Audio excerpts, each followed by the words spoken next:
Kaya pag nakarinig ka ng kahit na sino na ang sinasabi hindi naman pawang utos at sulat, mag-isip ka na.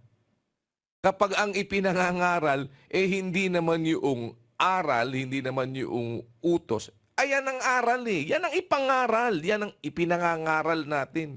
At kung sinasabi ng iba, hindi tayo nangangaral, ewan ko kung sino nangangaral. Bakit? Wala na bang araw na hindi tayo nang... O una sa lahat, uulitin ko, Brad Rodel, mula ng pinagpahinga ang kapatid na Eli, tandaan mo, walang broadcast na nahinto. Opo, kuya. Alam nyo yan lahat. Opo, kuya. Spanish, Portuguese, walang nabawas dyan. Nadagdagan pa. Opo. Oh. Sa lahat ng mga pinagkakagastusan mula pa noon na may kinalaman sa pangangaral ng salita ng Diyos, wala tayong itinigil kahit isa. Opo. Nadagdagan pa. Opo.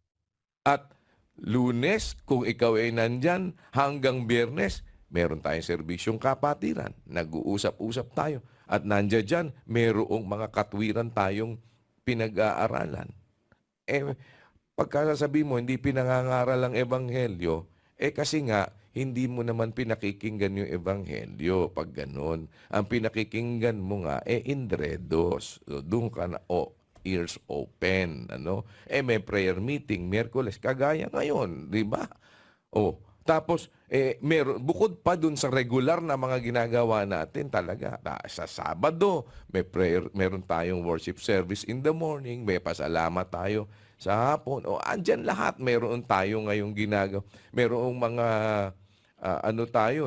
viewing dun sa mga hindi nakadalo. Kaya lahat ng paraan para makadalo ang kapatid, di ba? Hindi nakadalo ng live, meron tayong viewing, at lahat nandiyan dyan, kapatid na Rodel, na paraang ginagawa natin para yung aral ng Diyos ating mapakinggan. Kung hindi sapat para sa'yo, yung kasapatang mula sa Diyos, wala nang sapat sa'yo. Opo. Diba? Bakit?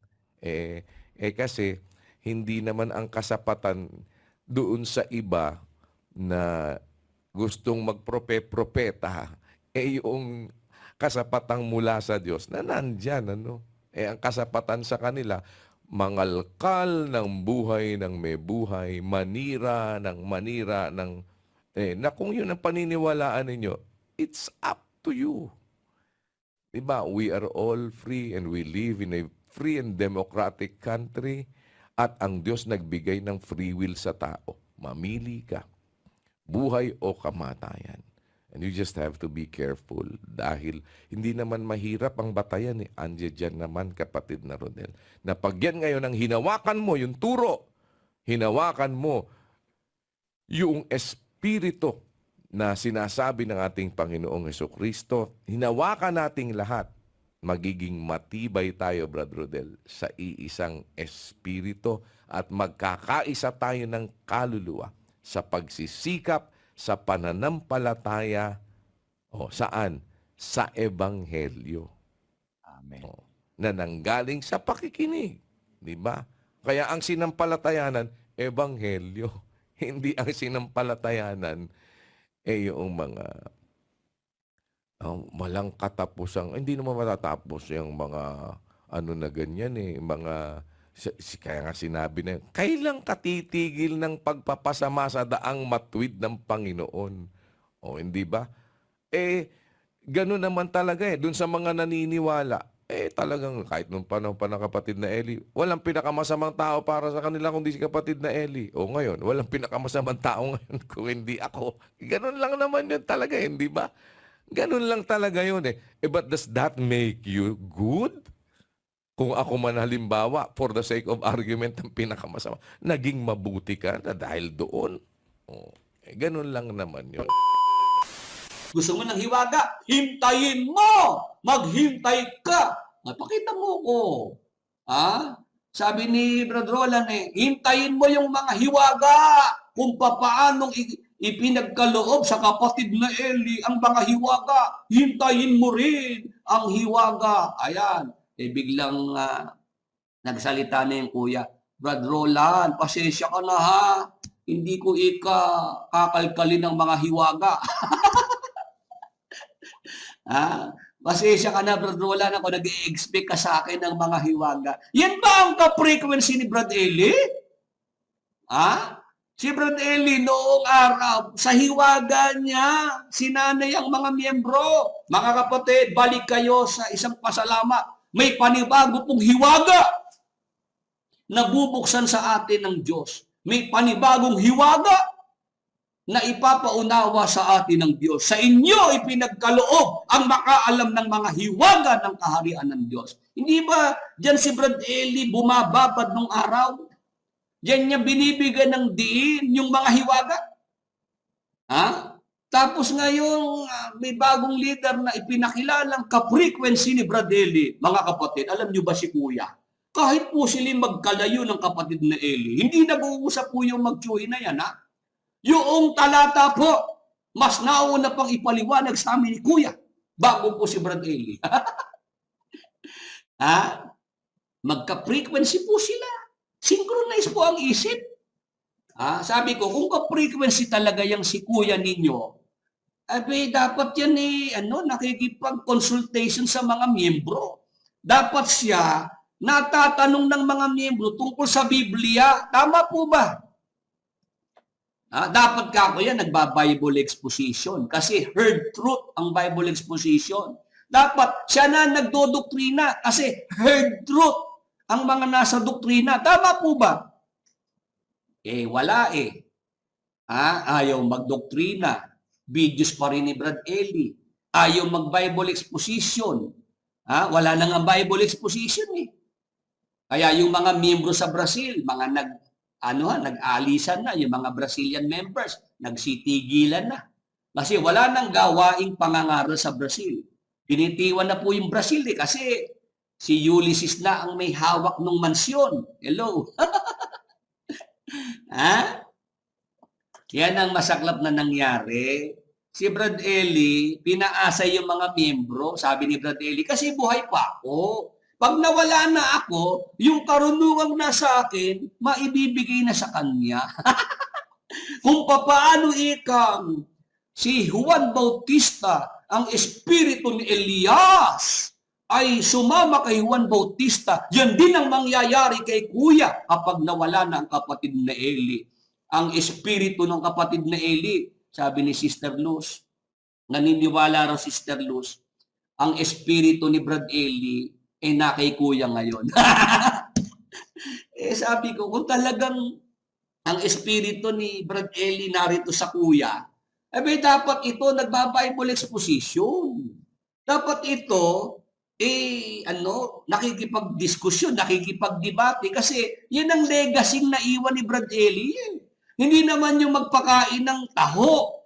Hindi naman yung pumakyaw ng taho at ipakain sa mga nasa TV station nila ang ni Brad Eli, legacy. Hindi naman yung maghanda ng pang-almusal na hatsilog. Hello! Hello! Yan ang ating dyan Hindi pa nung buhay si Brad Eli, taga-Basay ang kuya ninyo. Dapat, heard truth nga yun yung Bible exposition, yung pagdodoktrina, dapat kaya na niyang ipagpatuloy yan kasi heard truth niya yan Nadinig na niya kay Brad Eli yan Pero bakit? Ba't hindi niya kaya? Iniwasan na nga niya yung unheard truth. Sabi nga ni Brad Roland, itutuloy po ni Kuya ang unheard truth. Sabi agad nung Kuya, Brad Roland, unheard truth nga yun Hindi ko nga nadinig yung kay kapatid na Eli, kaya nga siya pinapagpahinga na ng Diyos para wag nga niyang maituloy yan Hello?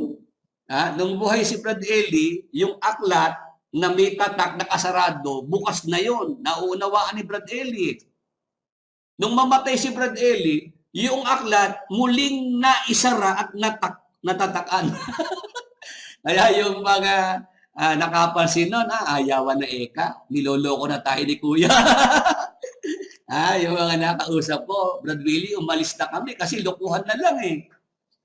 Para makaiwas ika si Kuya na wag na siyang hanapan sa mga unheard truth, pinalitaw ika ni Kuya yung aklat, yung sa Daniel 12, 4 hanggang 10. Nung buhay si Brad Eli, wala nang mga tatak, hindi na nakasarado yun dahil naunawaan na ni Brad Eli. Nung mamatay si Brad Eli, eto ngayon si Kuya, sinasabi niya, may tatak na uli at muling naisara. Di talagang lokohan talaga yan. Yung ginagawang serbisyong kapatiran, yan para na lang libangin yung mga miyembro. Nililibang-libang kayo habang kayo pineperahan.